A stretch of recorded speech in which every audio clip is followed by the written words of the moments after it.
喺我身邊咧就有新嘅成員喎，可唔可以介紹下自己呢？ Hello，我係思晨。咁係你你好係讀緊書啊，定係仲讀緊中學，係今年中六。好中六嘅小朋友？係。喂，我想了解下你少少嘢喎。你係讀緊咩科㗎讀緊世界歷史同埋旅款嘅。 ？OK，咁你有冇諗過考完 DSE 出嚟做啲咩？咁你社工啦，我估哦，居然係咁。係。OK，點解會想做社工嘅？哇，又係好突然嘅。可能因為我都係初中開始，因為中二定係中三嗰陣就開始過嚟 YS 啦。咁時間耐咗，咁就都會係可能話會想做翻相關嘅工作咯。哦，你嚟 YS 係玩啊，定係做義工嗰啲啊？一開始係玩嘅， OK，一開始係玩。OK。咁之後咧？之後一開始係玩嘅，之後我哋嚟多咗就可能就會話活動，可能呢度啲社工都會問下我會唔會想參加咁樣。係咯。我係參加 Ellie 姑娘同埋 Ming Sir 嘅 Together。我記得我入過去教人數學咁樣。我數學唔好啊，所以我都教唔到佢。社工感染咗，所以都係咁啊幾好啊！你係咪淨係有嚟 YS 呢間青年中心嘅咋？係，是的。即係冇去區內其他嘅。冇，區外都唔識其實。哦，係好啊，歸咗邊啊？歸咗邊？已經收歸國有啦。係啦，好啊，咁啊認識咗思晨先啦，咁我哋，咁啊今日主題係咩啊？主題就係我哋就係講咩都得。係，或者對係啊2025年今年比較印象深刻嘅事情。OK，你依家即時諗唔諗到啊？我再諗下。你再諗下，咁啊，不如交俾 Eunice 姑娘講先啦。 Hello，係我其實我訪問一直下你啦都喺度嘅。我訪問下你好啊，你我哋嘅客席主持。係啊，你2025年啊，比較深刻嘅，喺工作上啦，不如啱啱有聽到你話YS 25週年啊。係啊。係啊，咁啊有冇咩特別嘅體驗啊？感受啊？你都做咗好耐喎喺 YS， 係咪我亦都知道你實會咁講㗎啦。係係嘅，YS 25週年係啱啱過去咗啦。咁我亦都喺度做咗，應該都有13、14年㗎啦。咁我將我嘅人生有一半嘅時間都放咗喺 YS 度。得一半咋？18歲打後嘅一半。差唔多啦。係畢業之後就喺度做。13年喎。係啊，我都冇長期諗過。服務獎已經攞咗㗎啦喎。係，你有攞過一個咁咯。好勁喎。都冇諗過自己會做咁耐嘅喺度。係。都真係多謝呢度同埋呢度嘅同學仔啦，都係因為佢哋，所以令到我喺度做咗咁耐啦。咁啊25週年有咩特別嘅感受啊25週年如果大家有聽緊嘅朋友，唔知有冇參與到我哋嘅盆菜宴啦？係啦，喺年頭1月嘅時候搞咗個盆菜宴啦。係喎，我都喺度。係啊，做應該都喺度嘅，係思晨都喺度嘅。係嗰個我覺得幾深刻，係見翻一啲好耐之前嘅 user 啦，有一啲新嘅 user 啦，咁大家一齊去見證住 YS 嘅一啲進步同埋變遷啦。咁我都覺得 YS 呢個地方係幾有趣嘅。睇翻啲相呢，以前即係好有歷史感嗰啲相呢。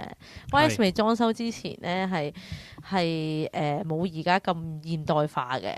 係啦，冇而家咁多打卡位嘅，咁但係嗰陣時嘅一啲人情味啊，或者溫度咧，都係喺度嘅，係啦，即係一路都冇變過，係我呢樣嘢咯。咁同埋可能都因為我都喺度做咗好耐啦，咁所以望翻一啲同學仔嘅成長咧，係有啲感觸嘅，即係好似有啲老懷安慰嘅感覺。老懷安慰。OK，咁喺你個人上面呢？自己嚟講，我諗我自己都真係因為呢一個年齡嘅增長同埋同學仔帶俾我嘅嘢呢，我都有啲改變同埋成熟咗嘅，係互動嚟㗎。所以頭先聽思晨講話你想做社工呢，我都幾開心嘅。雖然我唔知你背後嘅原因，即係真正嘅原因係啲咩，但係我覺得即係可能喺呢一度你能夠令到你揾到自己嘅方向，同埋去感動到你，再加入社工呢個行列，係幾開心嘅。有咩感想啊？有冇諗過自己成為一個乜嘢嘅社工啊？其實我都係想做翻青少年係係啊，因為都係喺 YS 耐咗啦，之後加埋我對其他嗰啲領域都唔係特別熟悉咁樣，都冇咩特別大嘅可能話興趣或者志向係想做嗰方面。係雖然我都有咁 Twitter 都有啲師兄姐佢哋係可能話係嗰邊醫院嘅社工啊，但係了解咗之後都係覺得好似青少年比較點講啊？可能唔知點講啊，可能我都係想做翻青少年。你覺得你自己同青少年嘅社工呢一樣嘢有咩匹配到啊？其實可能因為我哋個個都都係青少年咁嘅階段過嚟，咁其實可能喺諗法啊方面，或者喺經歷上面，可能都會有啲多少少都會有啲重疊啦。咁其實呢重疊嘅地方，可以就讓我更好咁去了解佢哋咯。或者我會知道點樣同佢相處會好啲。而家好似 interview 係有啲，我呢個問題純粹係好奇嘅，但係又真係講得幾好喎。都不過都真嘅，我自己都覺得青少年嗰種活力同埋佢哋嗰種想法咧，即係啲好新穎嘅想法咧，係幾令到我啦係。好想繼續同佢哋去一齊成長，同埋都令到我都年輕咗咁啊！好似係啊，我都認同佢哋有種引力啊，係好似啲 energy 咁樣啊！即係你哋之前有討論過講話啊，每個人都會有一個唔同嘅能量啦。係，我覺得喺青少年中心做係會令到我個 energy 可以時時刻刻保持一個高漲嘅狀態。不過我就唔會打算投身青少年嘅界別啦。點解嘅？因為我覺得同我以前喺 YS 做嘢都有關係。因為我覺得唔係幾啱我。你係一個點樣嘅人嚟㗎？我應付唔到一個高能量嘅環境。係。所以換言之，你係一個相對低能量啲嘅人嚟嘅。低能量啲嘅人嚟嘅，係啊，我諗係同埋一個幾搞笑嘅人，同埋喺即係喺工作上就唔會想有咁多能量咯。即係你話其他嘢，有其他嘢嘅 energy，但係我工作上同埋我都覺得自己俾唔到咁多嘢咧，就唔好喺呢方面度做咯。係啊，同埋。即係仲有好多㗎，即係我又唔係特別中意兒童服務咁樣啦，跟住青少年服務我又冇乜擅長嘅技能咁樣，所以我覺得係啊，我覺得如果真係要做青少年服務，其實係要多才多藝嘅，你先吸引到即係比較獨特嘅青少年入嚟。咁就死啦！我唔係嗰啲嚟嘅喎。咁你年資高啊嘛，你都唔關事。咁我初初入職都唔係年資高。咁我諗即係隨住即係世代改變咁樣啦。即係我依家返緊 Youth Centre 嘅實習咁樣。咁啊，嗰間機構都出名係好有走得好前啊，即係好高創意咁樣。咁其實嗰個趨勢就係啲員工都大部分都唔係社工嚟㗎啦，即係一啲社區工作員咁樣啦。你當係佢哋係搞活動係好叻咁樣嘅，係啊，即係經常搞啲大型嘅 program 啊咁樣，係啊。咁我最近嗰次即係我幫手啦，喺西九啊，佢哋搞咗個預習藝嘅比賽，知唔知咩係預習藝啊？思晨，唔知你估下，你估下。啊好難睇。你可唔可以講多次嗰個係？預係手語御手御手個御啦，宅御就林軍個御係宅男個宅，藝術嘅藝，提示係日本嘅文化有關。御宅族好似有聽過，係俾嗰啲比較想宅喺屋企嗰啲人出嚟，可能做下藝術活動嗰啲。都少少關係啦，就係熒光棒啊！有冇見過人呢？即係尤其是日本人喺網上面用熒光棒跳舞咁樣，即係做喺度 fit 咁樣咧。呢個就係叫做御宅藝咁樣。多唔多人參加？好即係香港係有一批咁樣嘅人，係多嘅都係多，為數好專心係做呢件事咁樣咯。我有佢睇過片咯，但係我冇認真真正親眼見過呢一。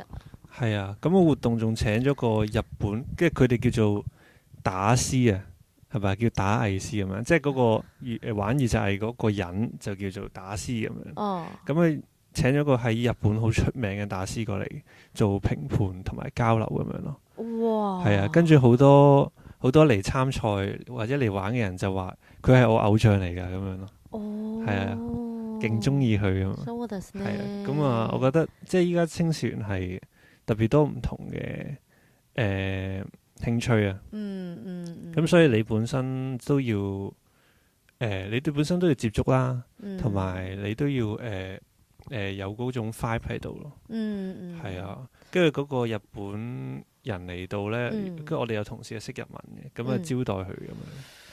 哇，係啊好犀利啊！係啊，所以依家我覺得青少年即係進化到咁樣啦，即係嗰個服務。都係嘅，因為實在太多唔同新興嘅啲潮流啦。係我諗起中心都有一個劍球啦，係劍球比賽，係咯，係啦，你哋都會係請世界級㗎。唔係，我都係涉獵咗喺呢一個範疇嘅，但我唔係好識玩嘅。OK 嘅，OK 係啦，嘅。但係就係咯，我諗我好似正如你所講，就係年青人真係走在潮流嘅尖端。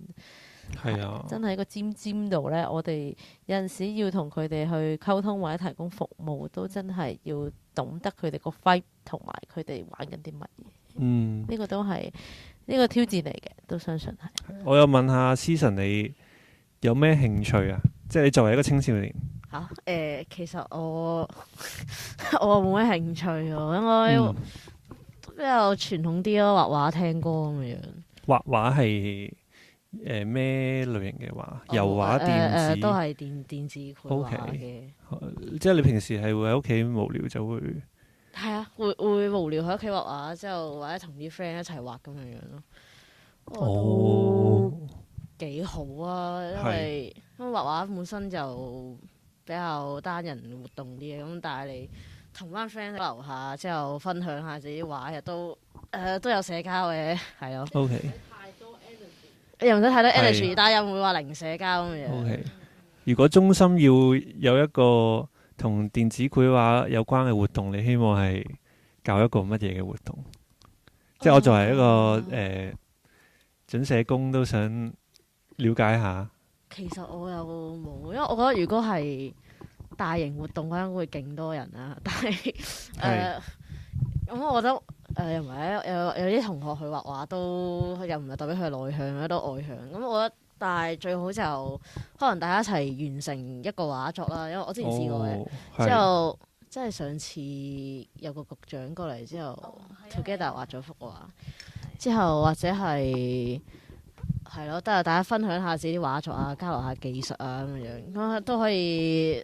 咁知道對方嘅有啲興趣，或者對方可能喺咩圈子入邊咯。咁 Eunice 姑娘你收到嘅咯喎。係啊，因為我正想講咧，我都揾緊報價噶啦，我哋嚟緊應該有電繪班啊。哇哦！係啦，但係就唔知同學仔有冇興趣啦。第一，第二個收費冇我哋平時一般活動咁平嘅。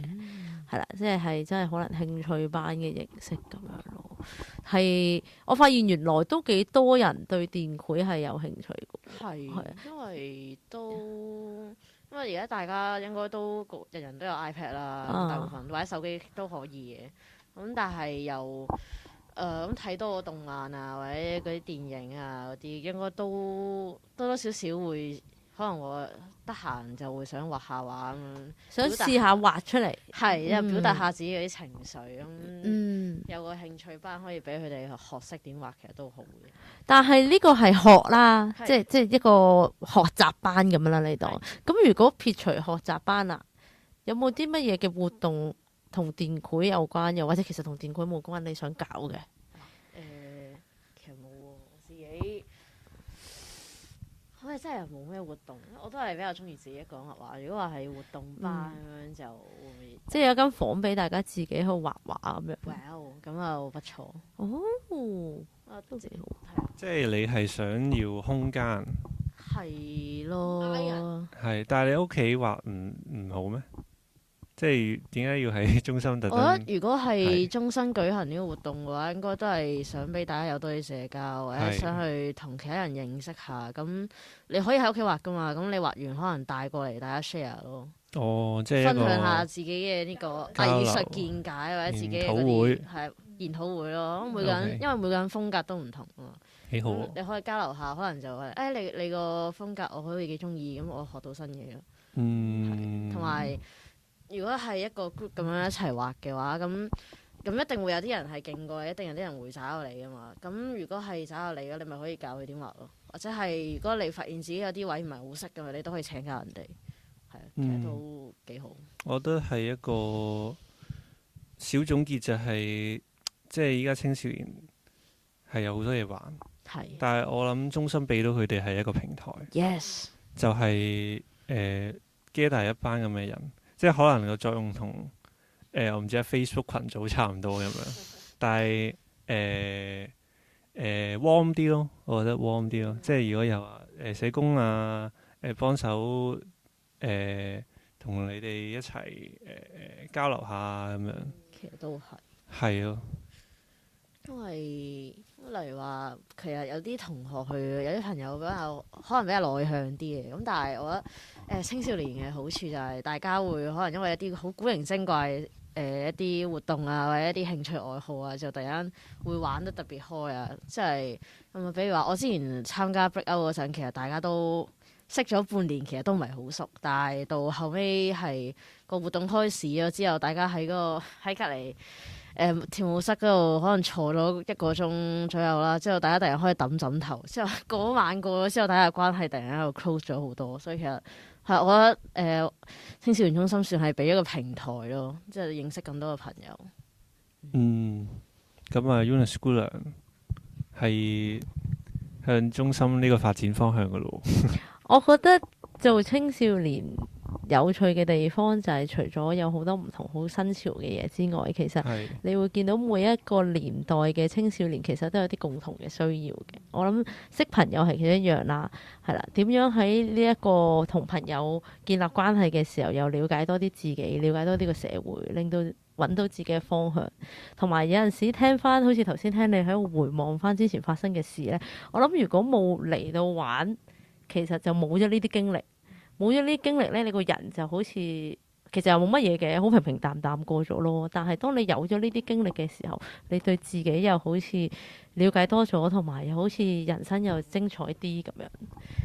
我覺得呢個就係青少年中心存在嘅價值。太好啦！2025年嘅新工作上嘅新睇法係咪？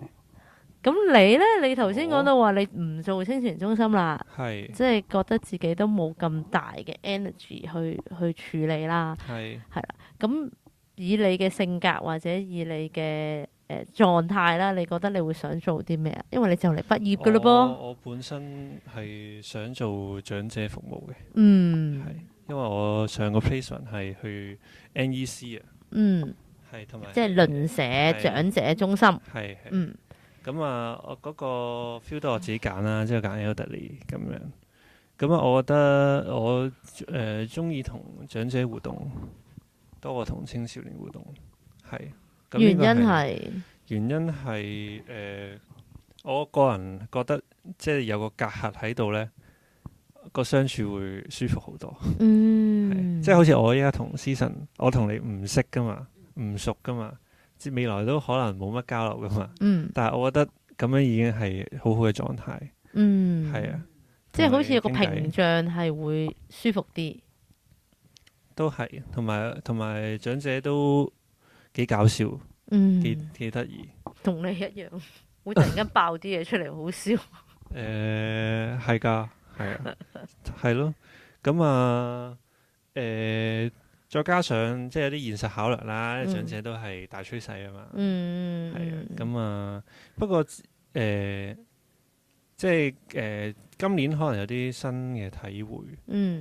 即係唔係今年嘅，可能前幾個月咁樣啦。即係我去一啲個 workshop 啊，係社區工作嘅 workshop 嚟嘅。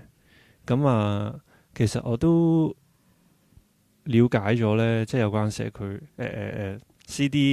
CD 嘅 feel 嘅一啲運作啊，佢哋嘅一啲理念。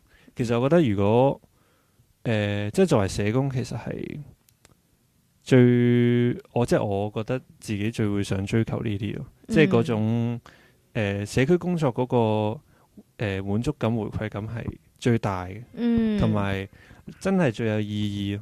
即係我唔係話其他 feel 嘅工作冇意義，即係青年服務或者長者服務，但係我覺得比唔上 CD 工作。即係自己嗰種成功感 CD 大啲，係咪啊？不如你講解下 CD 係咩嚟啊？我估思晨都唔係好知係咩，但係將來可能都有機會接觸到，如果真係讀社工嘅話。Community development 實質係做啲咩㗎？其實好睇你嗰個機構嘅理念咁樣。即係假設青少年中心有好多唔同嘅機構，咁大家都係做緊青少年服務啫。即係最普遍咪係託管啊，或者搞下小組啊。係咯，再加上你中心可能有啲咩目的咁樣，但係社區工作就其實好多嘢都可以叫做社區工作嘅，即係可以係混合嘅，即係例如青少年再加社區工作，咁會係點呢？可能係你令到啲點樣帶一個青少年嘅小組去幫手做社區工作咁樣咯，即係好多唔同嘅範疇嘅，係即係我覺得最普遍就係幫助弱勢社群，係例如係露宿者咁樣，即係露宿者問題，我諗喺香港嘅 CD 都係比較主要嘅咁樣咯，又或者係一啲婦女小組咁樣，即係幫助一啲喺社會上邊比較弱勢嘅社群去可能 empower 佢哋咯，即係賦權啊，俾翻啲佢哋應該有嘅能力，佢哋咁樣去改善佢哋嘅生活啊，或者改善佢哋嘅價值觀咁樣啦。我同我哋平時理解青少年中心或者長者中心有少少唔同嘅就係我哋好青少年中心啦，即係可能會就住唔同各方面嘅需要，我哋或者一啲知識層面，我哋灌輸一啲嘢咁樣啦。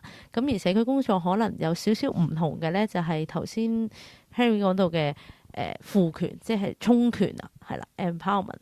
咁啊好多時都會主力去幫助一啲比較弱勢社群或者低下層嘅人，係啦，幫佢哋去認識自己其實有能力有權力，係啦，去做一啲嘢去改變佢哋而家可能對佢哋而家呢一刻比較 negative 嘅一啲狀況，係啦。舉個例子，露宿者又好，或者住劏房戶嘅基層人士又好，或者少數族裔都好，佢哋即係普遍嗰個自己對自己啦，可能佢哋都會有一啲覺得自己我係基層喎，我係另類一啲喎，我好似好慘喎。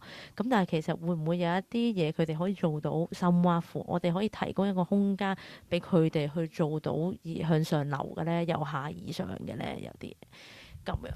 咁其實青少年中心都有呢啲部分嘅，不過我未必係好着力去做呢啲嘢。舉個例子就係好似壁歐咁，壁歐其實係由你哋去諗成個密室逃脫嘅一啲內容啊、主題啊、點樣玩啊，係啦，呢啲就係其中一個充權嘅一個表現咯，係啦。咁但係我哋就未必可能好多嘢都係呢一個狀況，係啦。咁而community work 啦，我哋叫做 CD work 啦，都比較可能多啲接觸社區唔同嘅基層人士多啲咯。係。咁你嗰次嗰個 workshop 有冇話係邊一區㗎？我純粹係聽一啲，即係我去到係講座嚟嘅，係嗰啲業界大佬喺度分享咁樣。哦，係啊，都係嘅。其實community work 我諗 community development work 啦呢樣嘢 CD 咧係我哋社工如果有讀社工嘅朋友咧都會好想做嘅。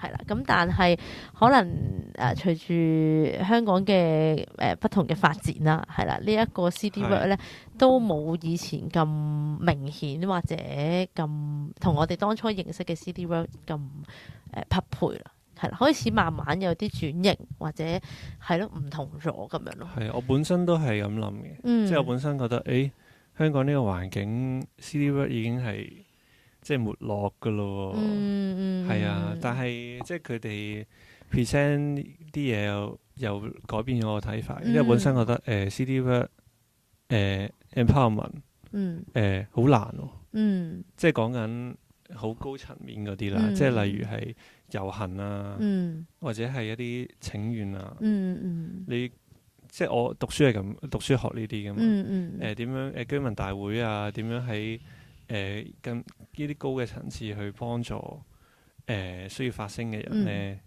咁依家比較難做到啦嚇，社會嘅關係。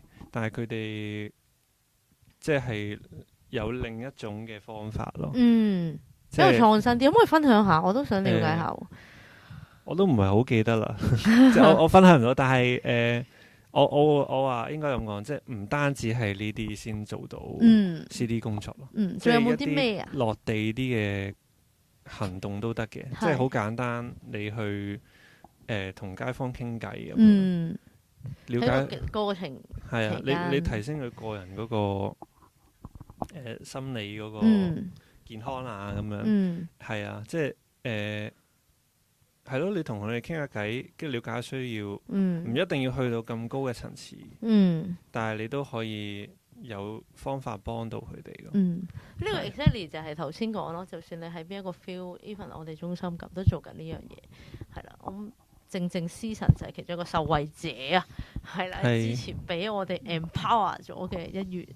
可能佢自己都唔知道。係啊，係，因為我呢個係我哋好得意嘅，即係因為咁啱你想做社工啦，所以都分享下。有陣時好得意就係我哋做緊嘢，好似一啲好普通、好普遍嘅嘢，都係搞下個組啊，搞下個興趣班啊咁樣。但係其實背後我哋有一啲理念嘅，係啦，好似頭先咁講，喂，我哋有個平台俾大家一齊學電繪喎。咁但係其實呢個電繪同出邊一啲興趣班中心嘅電繪同呢度有咩分別呢？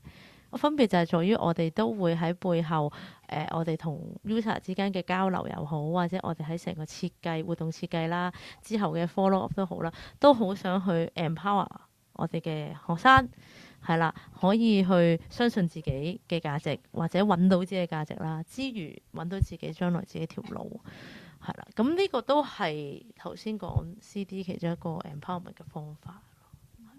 咁就同出邊你學完拜拜，咁即係你得唔得就算係兩回事咯，有少少。好似講得好遠添，不如我哋翻嚟講翻啲近啲嘅嘢啦。頭先你講到咩啊嘛？咩啊？你今年完成咗2個實習係咪？係啊。就嚟畢業啦係咪？第二個仲喺度嘅，第二個實習仲做緊嘅。你有半年啊嘛係咪啊？係。仲有半年你就畢業啦，有冇咩感受啊？呢2025年？都係講啲社工嘢喎。唔緊要啊。即係即係唔係即係冇想像中咁多好人咯。係嗰啲即係壞嘅人都有好多，同埋你要點樣喺當中做好自己咯。即係as一個實習嘅學生。係啊，因為你好多限制啊，你唔係話好輕鬆去擺脫一啲困境喺實習嘅途中，係啊，咁啊例子我又分享唔到，但係總之可能嗰你好想聽啊？佢想知壞人嘅例子有啲咩即係撇除呢件事咧，你對社工嘅印象係點樣㗎？印象？其實我覺得每個社工都好人，因為 YS 社工都好人，係大家都好好人嘅定義係咩先？好人定義啊，即係你有需要我你肚餓，我俾嘢你食，其實都係好嘢係好人。其實都係嘅。或者係你有唔知啊？你嘅定義係我定義啊，其實我定義就係都好關心人哋咯，好可以提供情緒價值啊。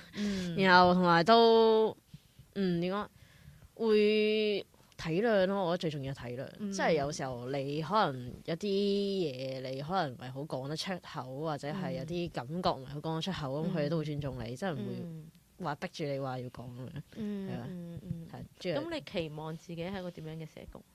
期望同你一樣，即係都體諒人、尊重人、係啊，盡力啦。幫人。OK。我聽到呢度咧，我自己都有啲想法嘅，就係咧。我諗大家都有接觸過社工啦，你又由細到大都去社區中心玩啦，係啦。咁我細個都有啦，咁我又做咗咁多年社工啦。你又喺精神中心做過啦，但我冇玩過嘅。係啦，你冇。我係同區人。但係普遍人咧對社工咧都有一啲既定嘅期望嘅，或者印象嘅，即係譬如係好人啦，識得關懷人啦，應該係點樣去關顧或者體諒我哋嘅 user 啦，係啦。咁但係我覺得頭先思晨講得好好嘅就係、社工都係人啦，係啦，社工有唔同嘅種類啦，係啦，因為人都有唔同嘅種類啦，咁所以可能喺工作嘅層面有一個模樣，但係撇開咗工作之後咧，佢哋有另一個模樣嘅，我都相信係，同埋都有好多現實嘅考量同限制嘅。確實係啦，因為喺工作嘅世界唔係淨係話我想對個 user 好，或者佢有啲乜嘢我俾佢就得㗎啦。係啦，背後可能要考量好多，究竟夠唔夠錢啦？係啦，究竟呢一個會唔會分咗工係邊個做定你做其他啦咁樣？咁我覺得好多係啦，喺工作世界多咗一啲考量嘅時候咧，未必可以做到咁單純粹地幫人。咁但係有呢個心咧，已經好好噶啦，已經係做咗一大半噶啦。我諗，即係當你有一個想 user 好成長嘅心嘅時候咧，你做好多嘢就會圍繞住呢個出發點去做，係啦，而唔係我為咗要鬥份糧或者社工嘅人工咧就穩定啲咁樣。如果係咁咧，就會冇咗幫人嘅即係一個社工嘅價值。Damn。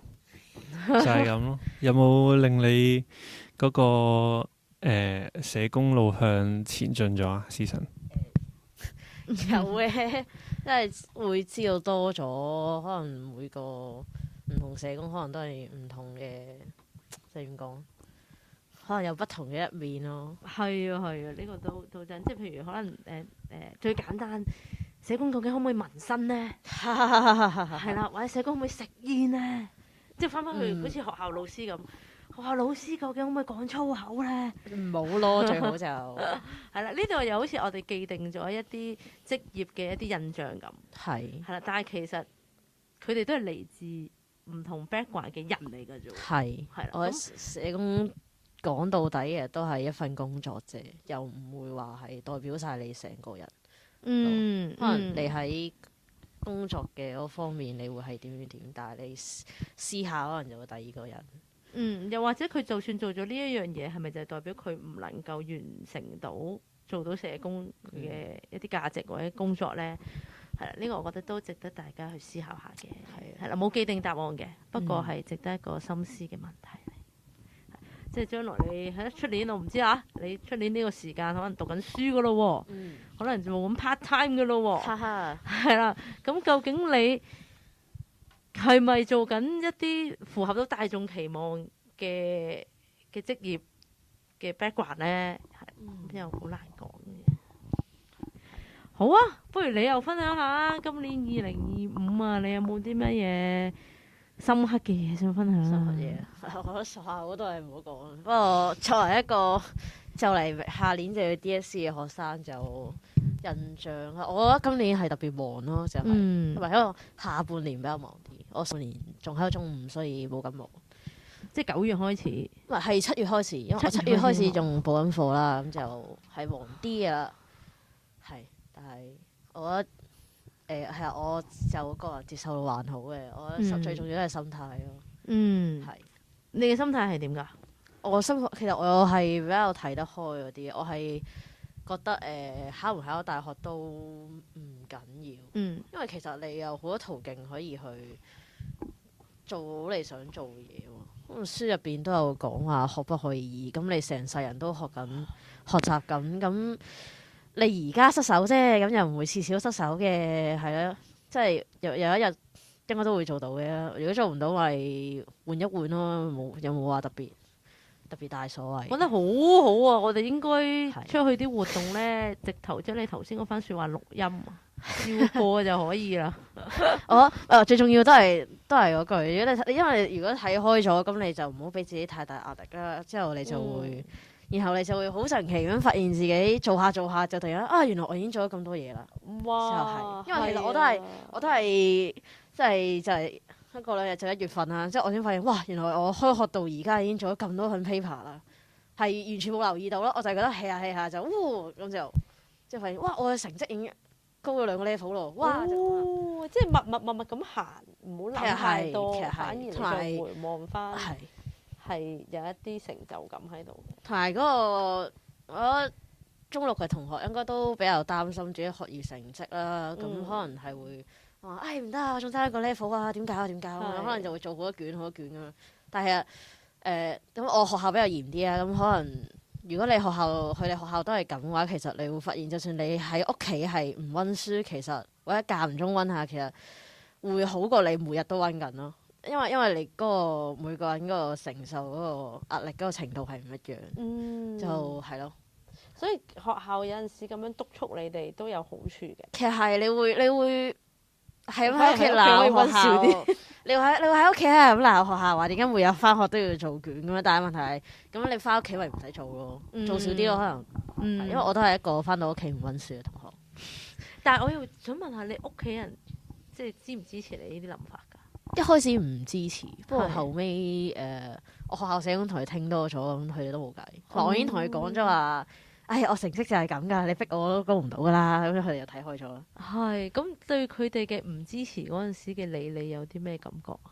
我通常係唔理佢哋咯，因為你可以做到唔理嘅，真係唔理嘅，因為即係講嘅啫嘛。我會心入邊其實係都會唔舒服咯，因為其實咁係有少少挫敗嘅，有種我讀咗咁多年書，但係仲有考唔到大學。咁但係問題係，我覺得唔係每個人長處唔同啊。可能我就唔係讀書嗰個料咧，係我係係啊，可能係有啲人可能比較實操方面比較勁啲嘅，咁就係咯。咁到而家屋企人都支持你呢種兩種嘅極端，你嘅心情又如何咧？其實我係已經冇所謂啊，我已經決定唔理其他人啦。係。你呢個唔理係真係100%，你講咩我都唔理啊？定係我自己心底裏可能都有一啲嘢聽咗唔舒服或者有感受嘅，但係我識得自己去消化。係，我會全部聽嘅，但係至於佢講嘅係唔係我需要嘅嘢，咁就要自己判斷咯。好犀利啊！你究竟呢個想法幾時建立出嚟，同埋點樣建立㗎？唔知喎，可能俾屋企人逼多咗，開始有種是但啦咁樣嘅 feel，之後就睇開咗。我哋都成日都好想灌輸呢樣樣俾同學仔知，但係好難啊。其實係，因為我到而家都係有少少自尊心喺度作祟咁，就覺得唔得，我一定要考大學咁樣。我覺得都係要睇時間問題咯。所以其實都兩邊拉扯緊嘅，你唔係真係完全地覺得冇所謂。可能而家7-3咁樣。但係我覺得好好啊！你已經好知道自己嘅狀態，而 which is 呢個狀態你係覺得都應付到嘅。係嘅。即係我唔係完全地冇目標或者放撇，係啦。只不過我即係隨遇而安啦，係啦，兩樣嘢我都 OK 啦。要知道自己最低嗰個成績到邊度咯。嗱，因為我前幾次考試係完全冇温書，我知道我最低一個 grade 係喺邊，咁我可能例如話我可能要定一個我想要嘅目標，咁我會朝住嗰個目標去出發嘅，但係我唔會逼到自己太緊咯，因為我上次嗰個 predict grade 成績 OK 嘅，所以就唔會逼到自己好緊。而上次嘅 predict grade 嗰個 test 係你出咗力未㗎？啊，出咗力嘅，OK，所以其實你係少少做咗一啲實驗咁啦。係當我唔發力同我發力嘅時候，究竟個 result 係點？係哦，因為但係呢一個 test 都要，即係呢一個實驗啊，都要預早進行喎。其實係要我覺得最好就最快盡早認清自己嘅能力喺邊係最好咯，因為你會可能個個都會以為自己係五星星，但係最後考出嚟就係得 level 2或者 3。真係呢個都係我哋成日都遇到同學仔話：唉，我今次未發力啫。咁但係冇喎，你但係其實你越用力，你越用力嘅話，其實你嘅分數會越低。呢個係你理解到自己嘅狀況係咁嘅。係，係啊，呢個真係唔知因人而異，有啲人係，有啲人有啲唔係同就係要經過測試先知。係我識嘅有啲朋友佢係越發力佢成績越高嗰啲咁。佢人哋係咁咧，咁唔係我係咁嘛，咁就都係睇情況。了解自己同認同自己好緊要。勁啊！我覺得思晨作為一個中六嘅學生，咁多領悟，真係咁多呢啲真係可能係到我好後期好大個我先知道啊，即係出咗嚟做嘢，我先會有呢一份嘅醒覺啦。但係完全做到都有啲難。係自我覺察能力高咯，係好啱做社工㗎。動佢入行咯，我哋有。好，咁我哋喺臨尾嘅時候就送上 Beyond 嘅《活着變精彩》你喺度俾大家。播咁搞笑，你插翻入去啦。你唱嚟聽下。唔得，哇！好失望啊！我唱咗中間咯。好啊，你副歌你唱。我真係冇聽過呢首。冇咩？呢個唔可以睇下係，呢個係黃貫中唱嘅。呢個唔係家駒唱嘅喎。係一齊唱㗎。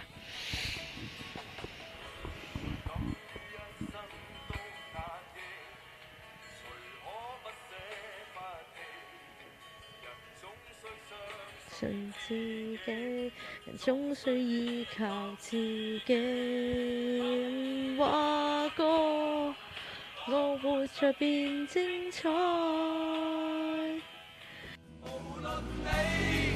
始終都睇不到我，仍然無懼。我有我的根據，是錯對也不枉過。